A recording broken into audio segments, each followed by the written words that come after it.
The content presented in Cheshire Corners is for educational and informational purposes only.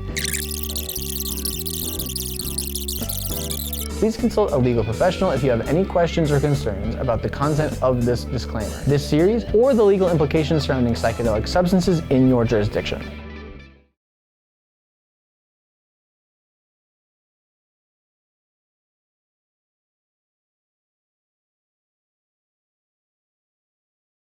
My name is Travis Tyler Fluke. Welcome to Cheshire Corners. I'll be your host today as we trip through the looking glass.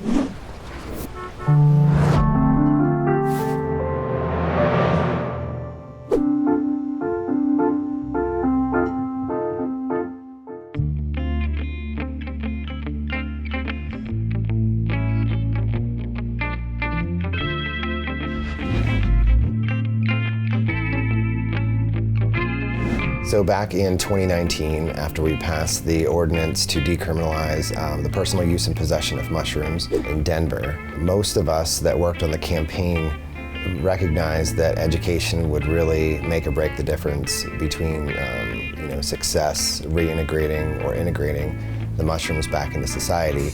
So we started kind of devising what that would look like.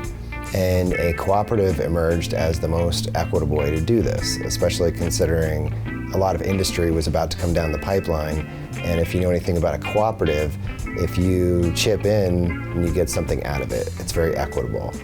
And so we met in exploratory meetings for about a year and talked about what we could and couldn't do, the things that we could be visible with and the things that wouldn't be defensible, because the state or the city ordinance was friendly to what we wanted to do, but the state and federal laws at that point were not. So there's only really so much that we could do that wouldn't attract the wrong kind of attention. And the last thing that we wanted to do is get a group of people together and have the whole party broken up. A lot of the things that I do are like on my own back. It just doesn't have a lot of support in that way. So I always ask the question, if I'm able to do what I can with just this, what happens if I'm actually supported?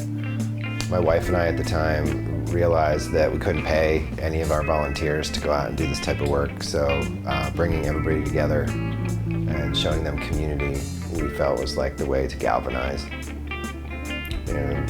Every Friday night I would make a big pot of 2 gallons of lentil soup, and sometimes we would order pizzas, and everybody would just come and hang out. And out of 50 people, not everybody was as mission oriented as others, so I think that most of the people that were really serious kind of congregated around the table, and we strategized and figured out what we could do with what we had. And that's the pervading sentiment here.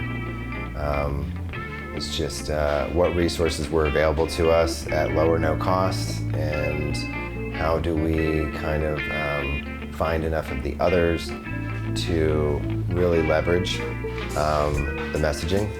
This is Brooklyn. Here, turn around. Brooklyn. Come say hi. She used to hang out with us into the wee hours sometimes. Now she just doesn't have as much stamina. These are some signs that we hand painted. Poster board and paint markers. And at the time, the decriminalization initiative was on the ballot as 301. One of the pieces of imagery that we used was this concept of a ball and chain being tied to the mushroom, and that we could somehow liberate it with a pair of bolt cutters there. The intention behind the Controlled Substance Act was to break up groups of people that were working with these substances. And at the time, when the Controlled Substance Act was passed, it was a felony to do all that. So we knew that we were in a very unique and special position to kind of contour the new conversation around stigma and how we could work with these mushrooms. So after about a year, we recognized that we were going to have a much larger conversation and nestle the psilocybin mushroom inside of that. And that much larger conversation is that all mushrooms are magic.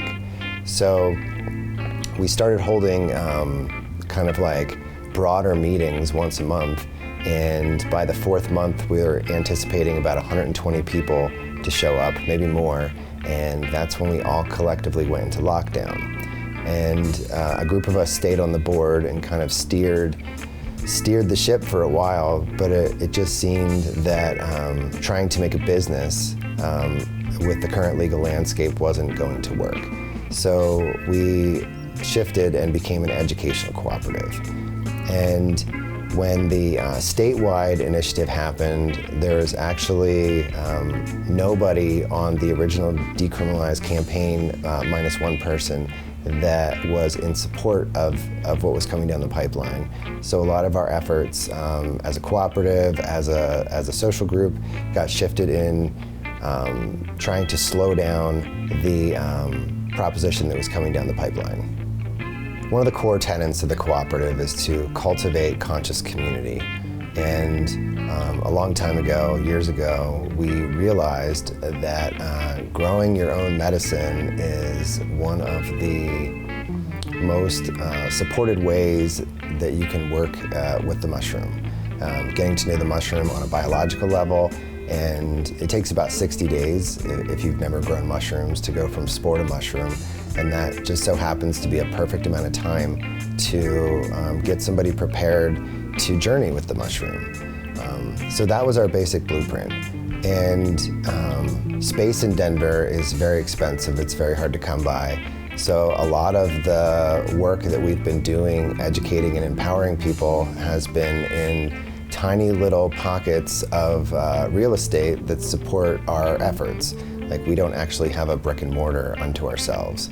So we've had to find sympathetic communities or co-working spaces to allow us to teach classes, and now that Prop 122 is passed, that we're able to gift the medicine as well. And it's really easy to just give somebody a mushroom, but it comes with a lot of responsibility if you choose to take it up. And that responsibility is to educate, empower, support, and provide community. So most of the events that we are participating in are really to support those 4 pillars. And education and empowerment are how we create true sovereignty out in the world. And if you look around, you will see that most of us are actually infantilized to the systems that oppress us. And we've forgotten how to tap back into our body's innate ability to heal itself. Without elders in the space, a lot of us are trying to work with the emergent phenomena of bringing like-minded people together and seeing what synthesizes out of it. The gifting event was actually a lot of threads weaving together, and we were here at the coffee joint a few weeks ago, and a handful of us were just talking about how we had tons of mushrooms and we wanted to continue growing. And so I don't know who exactly recommended it, but the idea that came out of it was to have an event where we give mushrooms away.